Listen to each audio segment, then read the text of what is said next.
Welcome to Cybersecurity Awareness TV, episode number 422, recorded March 4th, 2023. My name is Mac Jackson Jr. I'm a cybersecurity researcher and consultant.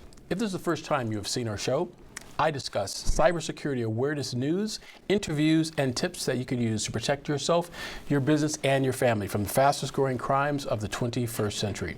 I would like to thank everyone who supported our show here on Cybersecurity Awareness TV on the WWDBTV. It's helped us get this message out to the public.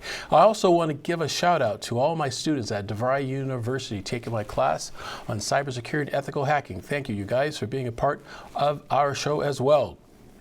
Our listeners from around the world help us put together information about cybersecurity awareness that you can use today. To find out more about my show and what we do, go to my website at macjacksonjr.com. That's macjacksonjr.com. We're on all social media, so remember to like, subscribe, and hit that notification button as well. Cybersecurity Awareness TV. We're also on Patreon at patreon.com/macjacksonjr. In today's episode, where we talk about the cybersecurity involving landscape around the world, we're going to talk about some follow-ups regarding TikTok, folks, and it is pretty serious what's going on through TikTok. A second segment, we're going to talk about the FBI scams that are happening out there, including one of the biggest stories when it comes to artificial intelligence, and that's ChatGPT. That's right, folks. We're going to talk about that as well. And of course, as we do every week, we talk about cybersecurity tips and things you can do to protect yourself from cyber attacks. But first, folks, in our first segment, cybersecurity news, the evolving landscape of cybersecurity from around the world.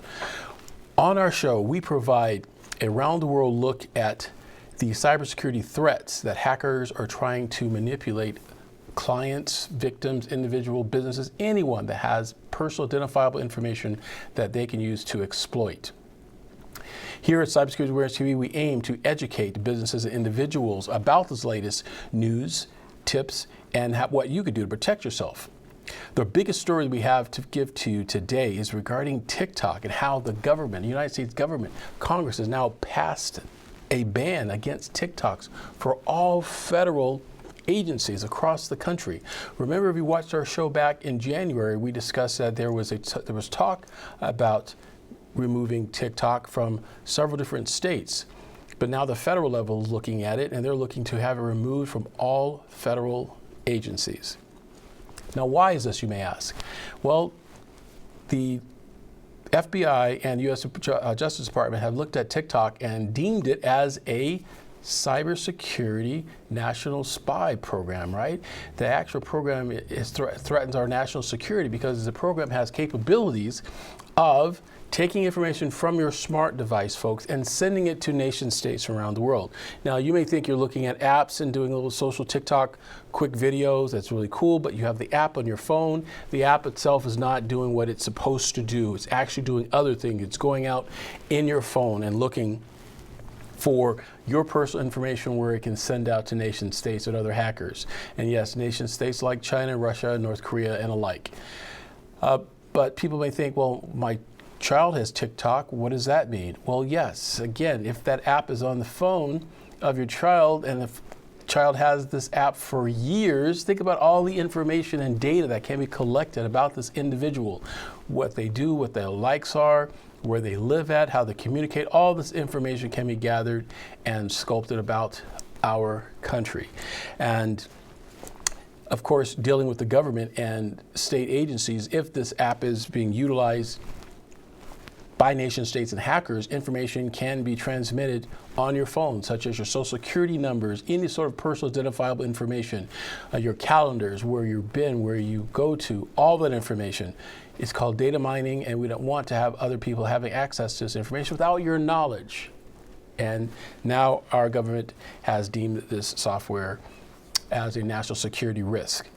There's a company called CrowdStrike, which is one of the nation's leading cybersecurity consultants and researchers. This company offers intelligence to the federal government. They've also been looking at this TikTok issue. And the chief of security discusses this information about the cyber threat on CBS News regarding the nationwide ban of TikTok. There's a report I'd like you guys to take a look at. Here's a report from CBS Morning News. Welcome back to CBS Mornings. The White House has told all federal workers, did it just yesterday, that they have 30 days to stop using TikTok on government-issued devices. Congress approved that ban, arguing that the Chinese-owned app is a security risk. And the Biden administration is also asking big tech companies to stop using software linked to cyber attacks on critical American infrastructure. At the same time, a new report from security firm CrowdStrike tracked more than 200 cybercrime adversaries in 2022. That is its most ever. The Global Threat Report analyzed attacks from a dozen nation states, also so-called hacktivist groups, and also organized crime. Sean Henry is CrowdStrike's chief security officer, and he joins us now. Sean, thank you very much for being here. Thanks for having me. It's an eye-opening report, and I do want to dig into it. But since the news is this 30-day warning on TikTok on government devices, I'd love to know, how big of a threat or risk is TikTok in your view? Well, China wants to be the #1 superpower in the world, and they have been targeting U.S. technology, U.S. personal information. They've been doing electronic espionage for several decades now. TikTok is just another activity, another opportunity for them to gain access to people's information, to see what people are thinking about, to potentially influence the way people think by putting misinformation into their app. And the U.S. concerns about TikTok, and it's not just the U.S., but the broader Western world, are absolutely valid. So you think it's wise of Congress to have approved this ban? One congressman called it like putting a spy balloon on your phone, TikTok. Well, I think that's an interesting metaphor.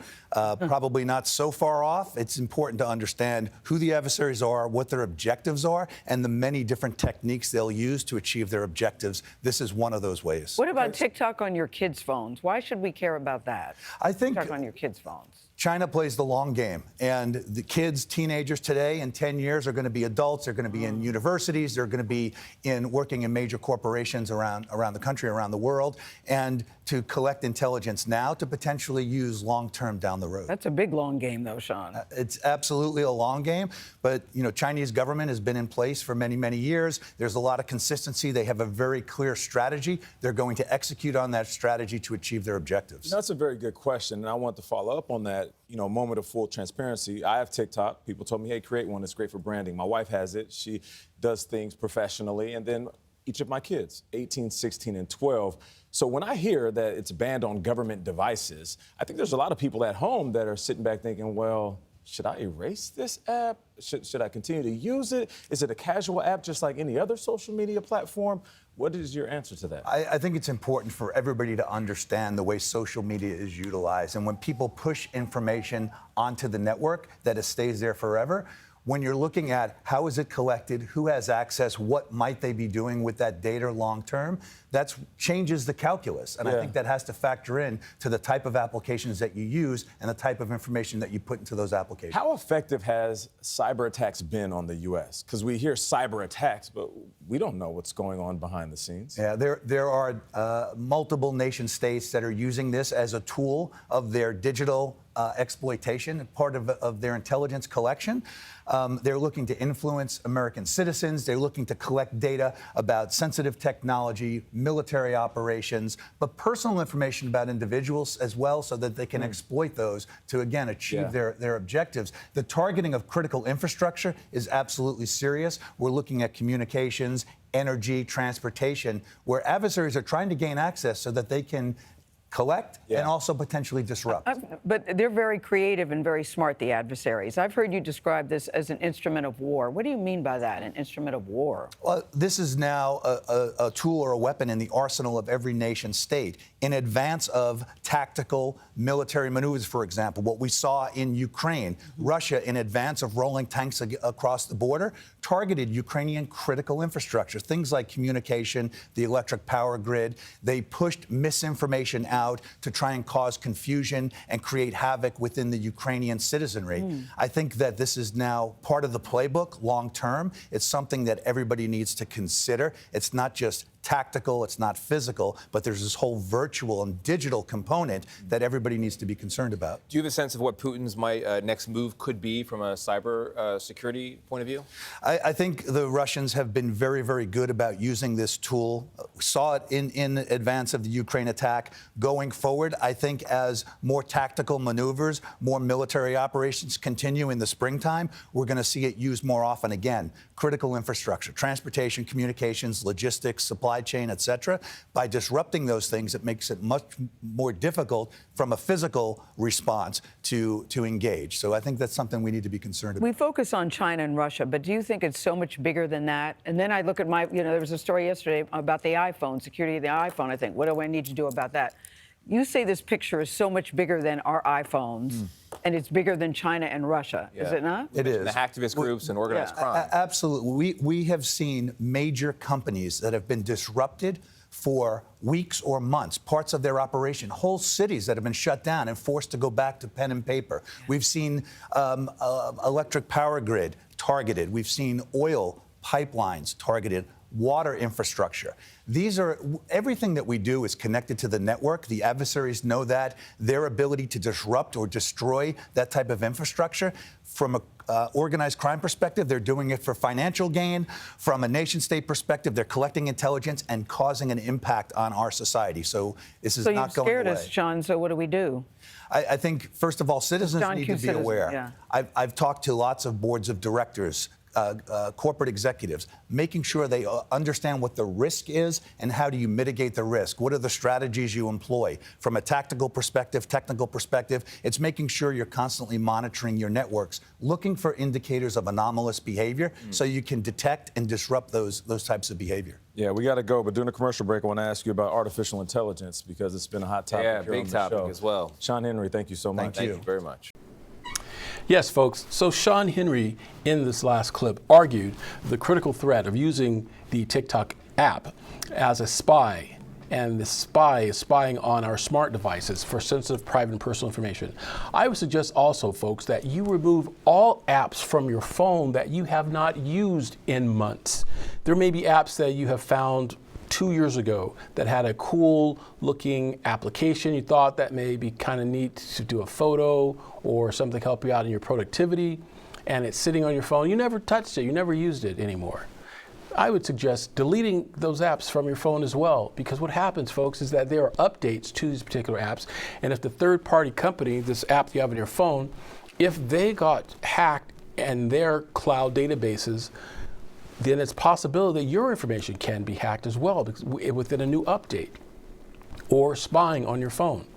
So only have apps in your phone, on your phone, that are productive, that you feel that you need, and that can protect your privacy. It's very, very important for you to think about this, folks, when it comes to this.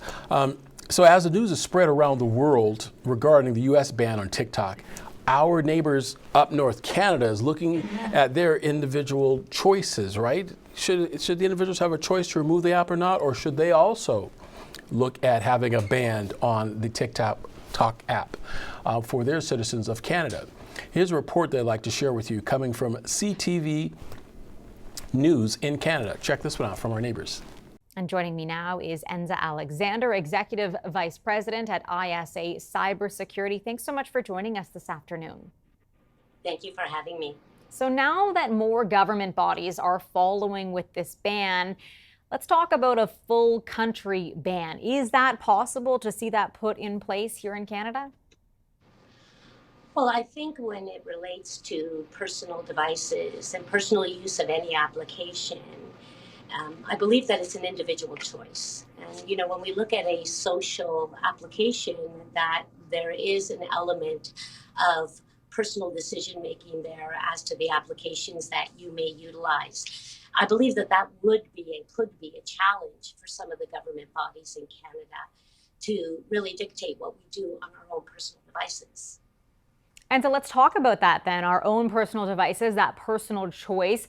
Should people feel safe having the app or perhaps consider deleting it?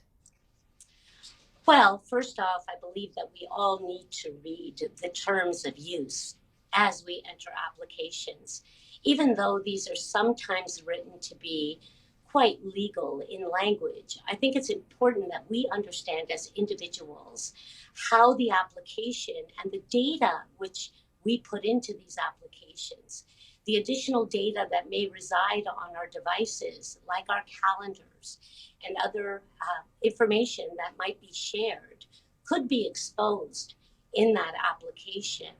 And so, again, personal choice. I think you sort of hit the nail on the head there. A lot of those terms of agreement, it's a lot of legal jargon. Not a lot of people use them. They simply hit, download. So could you walk us through a few things people should really understand? What kind of cybersecurity risks does an app like TikTok pose? Oh, absolutely. So, with TikTok in particular, we understand that the amount of data that they gather in the application is significant. So the more data that an application is requesting from us or that we are entering into that application could all potentially lead to a cyber breach.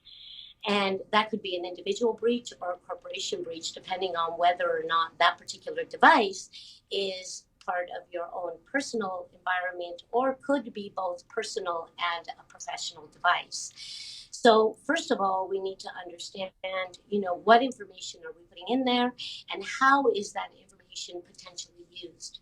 So I say take the time to read those terms of use so that you're familiar with it. The other thing to keep in mind consistently is that depending on an application, depending on its origin, it may be shared. The information may be shared geopolitically outside of Canada or outside of what you would consider to be your network, both personal and or corporate. So have heightened visibility to what data should I give you and where is that data going and how can I govern what you're going to do with my data. And so just quickly here, your best advice, your best tip for someone who has TikTok on their phone right now. What should they look at? Perhaps what should they do or block or not allow the app to see? Well, I think that you can enter TikTok through a browser. And so I suggested that you use a known browser in your environment where you can access the application in a more secure fashion as the first point of reference. Let's not open up other information on our device to an application that may be providing information, whether it's marketing or profiling, to external sources. Some great advice there. Thank you so much for breaking this down for us. Enza Alexander, Executive Vice President at ISA Cybersecurity. Thank you for your time. Thank you. Stay cyber safe. It is also critical to review all apps on your phone. As I mentioned earlier, review all the apps on your phone and remove things that are unnecessary. If using a TikTok app is necessary, you must use it in a browser. You may say, what's the difference? Well, a browser, going to TikTok through your browser is not putting the actual app on your phone where it can then have exposure to all of your other apps and information on your smart device, like your storage, your photos, your pictures, videos, messages, SMS messages, and alike, whereas a browser does not have access to that data. So if you have to review something from TikTok, take a look at it from that point of view. We have more information here on TikTok, but some of the cybersecurity experts like myself have said that having this TikTok app on your phone is like having a spy balloon. That's right, spy balloon on your phone that's sending personal information to nation states. Here's another report I'd like to share with you, the severity of the TikTok app from CBS News. On Monday, we reported federal agencies have 30 days to ensure TikTok is not installed on any government devices. Same day, the Canadian government did the same thing. Now, influential members of Congress want to take things a step further with proposed legislation that would allow the president to ban the Chinese-owned platform for everyone. CBS News congressional correspondent Nicole Killian explains. It's one of the most popular social media apps in the country with more than 100 million users. But tonight, TikTok isn't getting many likes from Congress. TikTok is a threat to our national security. Congressman Michael McCall chairs the House Foreign Affairs Committee, which moved forward with his bill to allow the president to potentially ban TikTok nationwide or any software applications considered a national security threat. He cautions TikTok's Chinese-based parent company, ByteDance, could be collecting Americans' personal data. TikTok is a backdoor way that the Chinese Communist Party can get into your phone and sensitive data and keystrokes and passwords. It is like putting a spy balloon in your telephone. In a statement, TikTok told CBS News it would be unfortunate if the committee were to censor millions of Americans. TikTok is an entertainment app. We collect less data than many of our peers. Congressman Greg Meeks is a ranking member on the panel. Do you think it's an overreach? Well, yeah, I think that it's too broad. You have over 100 million people basically on TikTok. We want to make sure we get this right. The sunset was absolutely magical. Kay Akpan is a TikTok influencer known as the Mom Trotter. She makes about $300,000 a year creating content about her family's RV travels. A ban would definitely not only stop the income part, but also me being able to inspire families as well. And Nicole Killian joins me now. Nicole, if the Biden administration were to go forward and ban TikTok altogether, how does that work? How are they going to know if I've done it? If I've taken it off my phone? Yeah, exactly. I mean, this is pretty broad-reaching in terms of what Congressman McCall is proposing. But basically, the point that he made to me is that, you may recall in the Trump administration, the former president did make an attempt to ban TikTok. It was deemed unconstitutional. And so what Congressman McCall argues is that this kind of makes some tweaks to actually make it constitutional by basically designating TikTok as this entity that exports sensitive data, and by making that type of designation, that in turn would allow, for instance, the Treasury Department to ban Americans from engaging with these types of entities when it comes to transactions. So it's a little complicated, but the bottom line is that, making these tweaks or fixes to the law could potentially enable the president, if he so chooses, to enact a nationwide ban. And has there been any pushback? I mean, influencers coming to calling their congressman or anything like that to push back against this move? Well, you heard this woman who's making like $300,000 a year, which is simply eye-popping. She told me that her message to lawmakers is that this should be up to users. If they are concerned about their personal security or if it's at risk, they don't have to be on the app if they don't want to. But that being said, we have heard pushback even from some Democrats. You heard Congressman Meeks there say that he does feel this is a little too broad. It needs to be narrower in scope. The White House didn't necessarily weigh in on this legislation, but says it does remain concerned about the app and noted that there is currently a federal review that is ongoing. You also have other organizations out there that have been lobbying Congress, like the ACLU, which said that this potential new legislation could violate users' First Amendment rights. And before I let you go, Nicole, the House Select Committee on the Chinese Communist Party is holding their first hearing. It's Tuesday night, prime time. What's their goal with this hearing? Well, they are, potentially taking a page out of the playbook. We saw the January 6th Select Committee do some of these primetime hearings. And, of course, with Republicans now in control of the House, also trying some new strategies here in terms of drawing this attention to this issue of China and this issue of strategic competition. And the chair of this panel, Mike Gallagher, said in his opening statement tonight that he believes that this is an existential struggle between the U.S. and China when it comes to the strategic competition that has to be addressed, whether it is a threat economically, militarily, as well as with respect to technology. So this hearing was really about laying out a kind of a broad overview of what the committee hopes to focus on in the coming weeks and months as part of this Congress. We know that the chairman and the ranking member told our Margaret Brennan a couple of days ago on Face the Nation that they could potentially call in, for instance, the commissioner of the NBA. They could call in various corporations. There's a lot that they want to take a closer look at tonight at this hearing. They are hearing from Chinese dissidents. So, again, this is not about pointing fingers. And quite interestingly, John, I would mention that this is quite a bipartisan panel. It was approved overwhelmingly in a bipartisan vote. And so going forward, this panel hopes to work in bipartisan fashion to, again, draw attention to this issue of competition between the U.S. and China. Nicole Killian on Capitol Hill for us. Thank you so much, Nicole. You bet.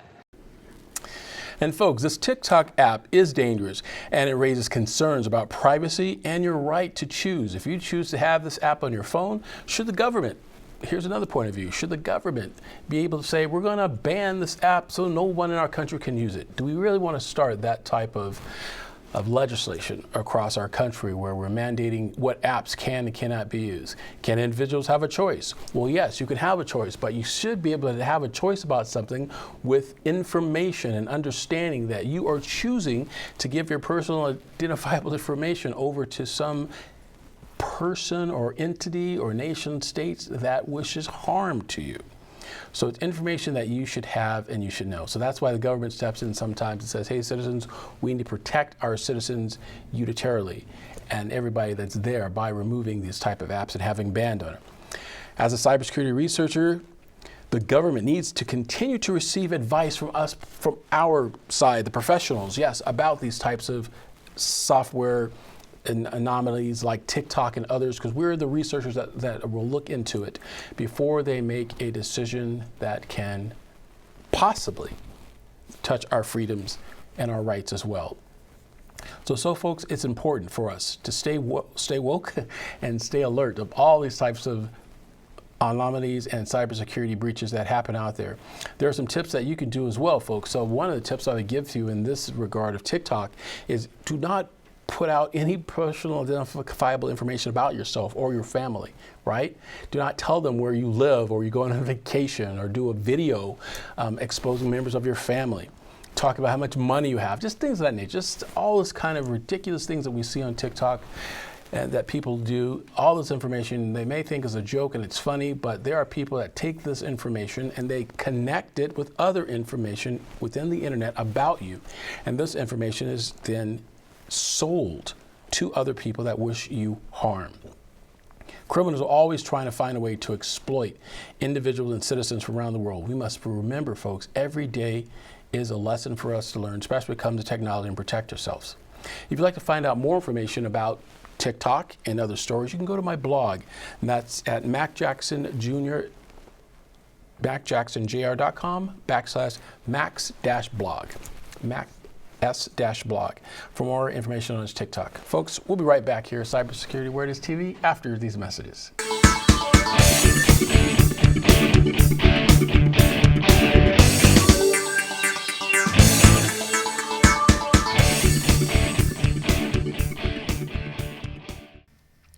Hello, folks. This is Mac Jackson Jr. from Vanderson Cyber Group. The problem with businesses today is that they are affected by cyber attacks from around the world. But companies are not sure of what to do. Normally, they are reactive instead of proactive. But folks, cyber attacks can affect your bottom line and will affect you financially, legally, and your business reputation. Here at Vanderson Cyber Group, we can help you develop a policy by training your employees on what to do if they are involved in a cyber attack and how to mitigate it and fight against it. Folks, we call it here #StayCyberWoke. And that's Vanderson Cyber Group here in Las Vegas and around the world. You can reach me, folks, at VandersonCyberGroup.com or my website, MacJacksonJr.com as well. Here locally, 702-868-0808. Give us a call today, folks. We must fight back.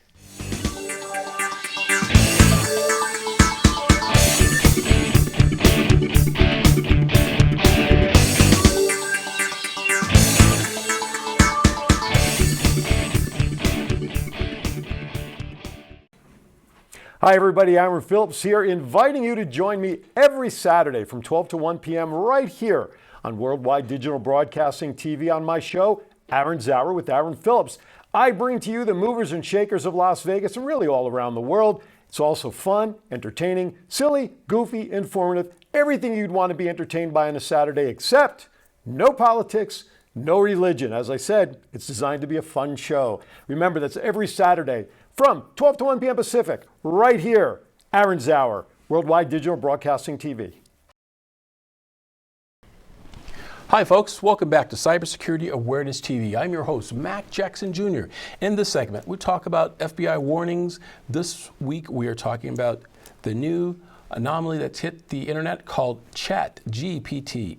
But folks, we're talking about scams. That's right, folks. With new technology, you always have a way to have hackers coming out with some way to get and exploit data and information. Now hackers are looking to exploit this new innovation in technology and this innovation within productivity called ChatGPT. Folks, if you ever heard about it, ChatGPT is a powerful new AI chatbot tool used to interact with users, right? To have sort of conversations like you would having a virtual assistant thereabouts, giving you information on the internet, rather than using the old-fashioned way now of going into, let's say, Google and doing a search for something, some piece of information. You could use ChatGPT to ask your virtual AI assistant to bring up information for you. But now hackers are looking to take this information and create things like deepfake videos, and animated videos that are totally fake, creating humans that do not exist in reality, and using that as ways to get your personal identifiable information. Yeah, it's something, folks, that we need to be concerned about. And on this show, Cybersecurity Awareness TV, we talk about these concerns and bring them to you for you to evaluate and learn from. I have a story to report to you about ChatGPT and how scammers are using to scam from CNN. Check out the story. Okay, you want to learn about the future? The future is now, because this morning, a new artificial intelligence tool known as ChatGPT is gaining popularity for its ability to craft emails, write research papers, and answer almost any question in a matter of seconds. It is a powerful new technology with extraordinary potential, but there are also warnings about the huge risk of misuse. You know who knows all about this? Vanessa Yurkevich. She joins us now. Good morning. Good Sounds morning. interesting. Intriguing. Proceed, but with caution. Intriguing, certainly. And a lot of AI analysts say it's as revolutionary as the internet, but some say it's a threat to society. But one thing is for sure, it's sparking interest among everyone from top CEOs to students.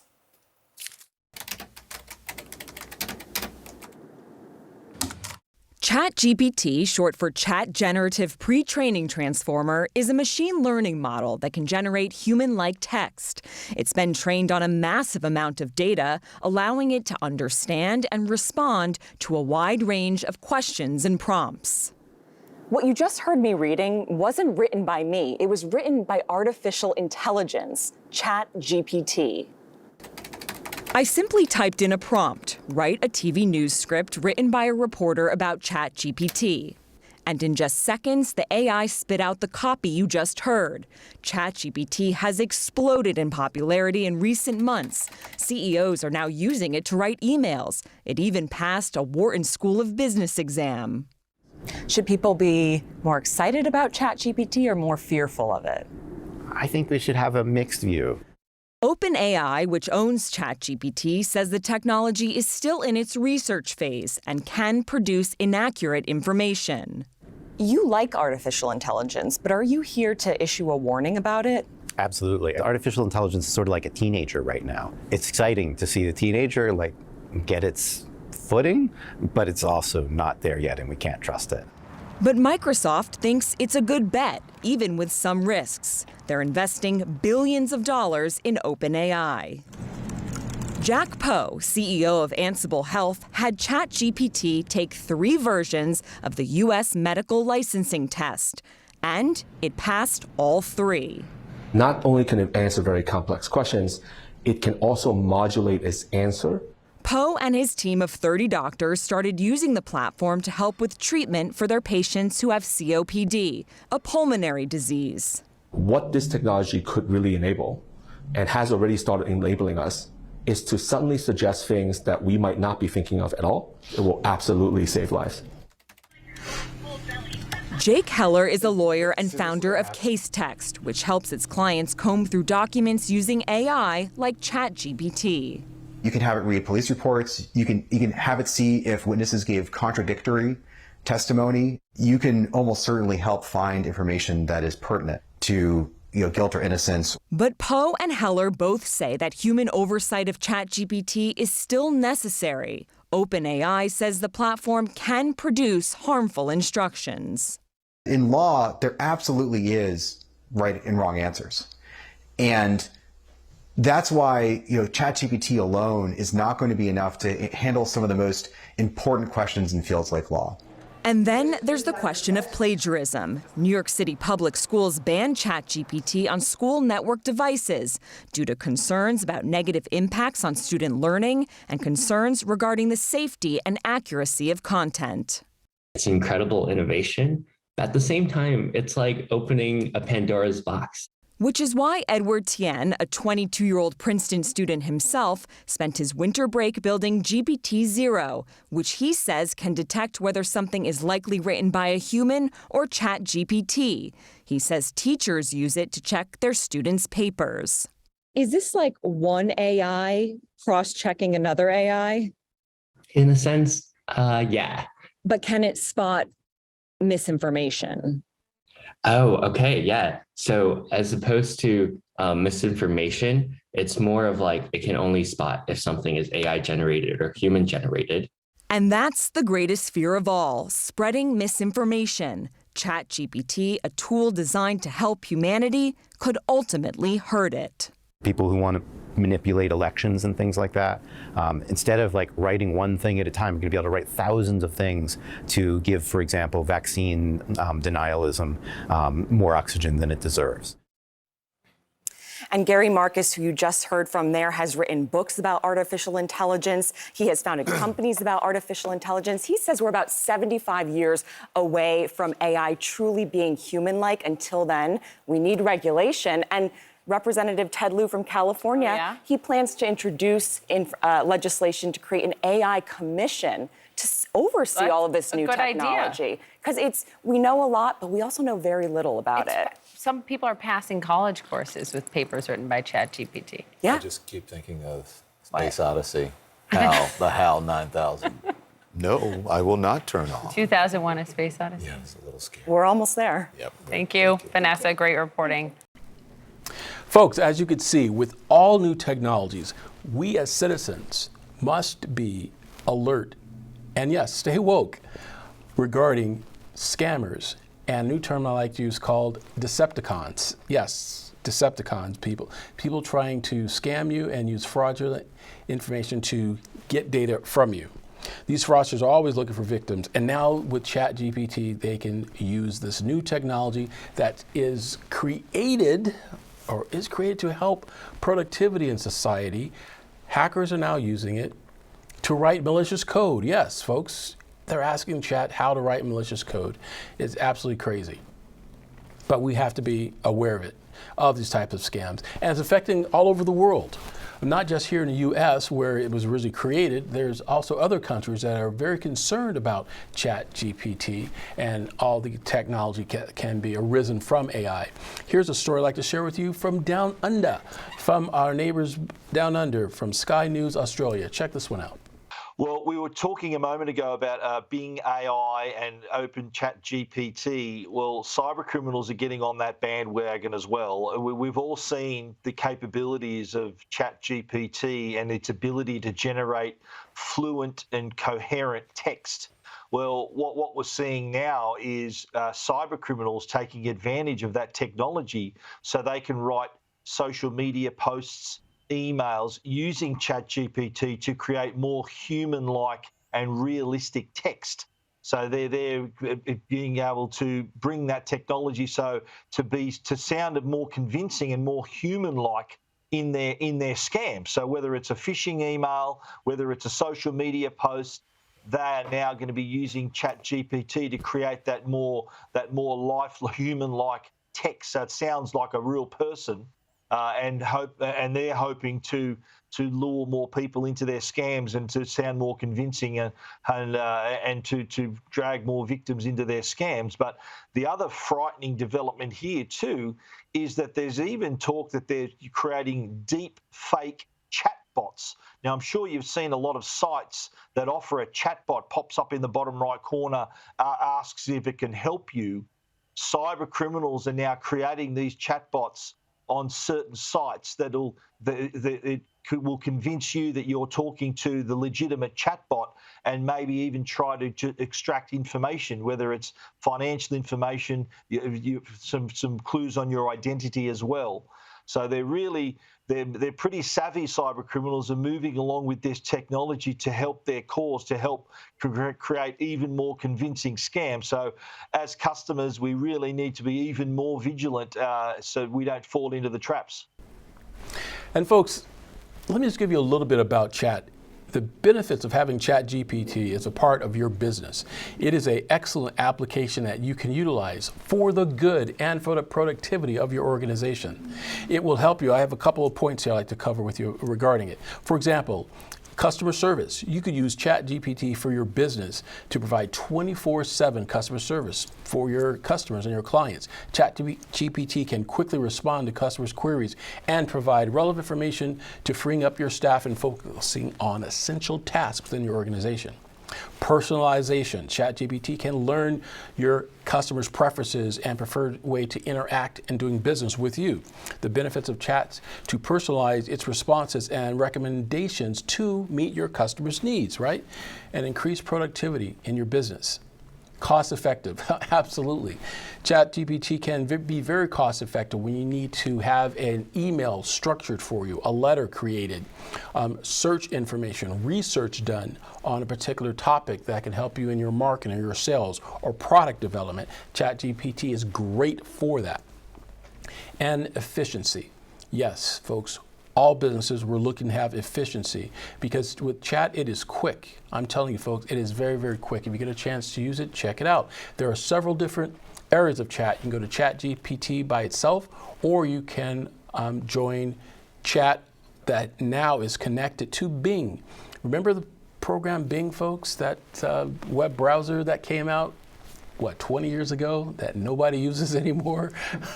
We all went to Chrome and Google. Well, now Bing is waiting in the wings, and with the help of Microsoft purchasing ChatGPT for something over like $22 billion, I understand. Now Bing is a part of Chat, and Chat is a part of Bing. It's really interesting what you can do. So I have both of them, and I suggest you explore for your businesses and check out both of these applications to utilize. Again, if you'd like to find out more information about Chat and some of its benefits, you could definitely go to my website, macjacksongr.com, and look at my blog, where I've done a couple of white papers and articles on ChatGPT and the like. Folks, again, we must stay alert of incidences of cybersecurity and crimes that can affect your business. Like I say before, hashtag stay cyber alert. We'll be back after these messages. Hi, I'm George Miklos. Hi, I'm Rick Upchurch. Hi, I'm Aaron Phillips, and we are The Round Table. Check us out. Thursdays at 4 p.m. Pacific Time Live. On Facebook page as well as WWDBTV. Hi, I'm Judy Mario. I invite you to watch my show, What's Your Story with Judy Mario on WWDBTV, where I interview celebrities, doctors, authors, professional speakers, and just plain folks like you and me. So watch my show and also watch some of the other great shows that we have here on WWDBTV, and you can also find us on Roku. Hi folks, welcome back to Cybersecurity Awareness TV. I'm your host, Mac Jackson Jr. And in this segment, like we do every week, we talk about things you can do to protect yourself from the fastest growing crimes of the 21st century, cyber crimes. And folks, this deals with security. This deals with security of your passwords. Now, a lot of you I've talked to over the several months, and I've gotten emails from you about, well, Mac, I can't keep the same password. It's easier for me. I just change one letter at the end of it and for all my other websites. Not good. Folks, there's a database that I got a chance to take a look at in the darknet. It has over 1 trillion different combinations of passwords that the common citizens and end users and endpoints have utilized. This singular word or two words together, there is a database that has all of these different combinations within it. Now, what the hacker will do is it will take the hacker no time to run a program to ping, that means knock on the door of your router and of your operating system to get access. While you're aware, not paying attention, it's trying to use this combination. And it finds a combination, then it gets access. So we must change our thinking from a password now, folks. Now, in 2023, March 2023, we're using passphrases and MFA, multi-factor authentication. But if you have to use a password, folks, use a passphrase. No more passwords. Have a English sentence, something longer than 18 characters or more. 18 characters more. I think, again, folks, 2 years ago, I would have told you something totally different. That's how advanced these hackers are getting to capturing your information. They're always working full-time, 24/7 on ways to exploit. So you must protect yourself as well. Have a passphrase.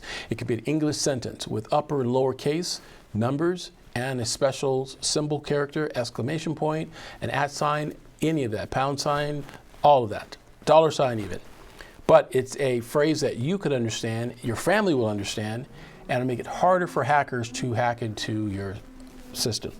Again, if you'd like to find out more about that, go to my website, macjacksonjr.com, and look at my blog. I do a couple of white papers on proper password and password etiquettes, especially when it comes to using password managers.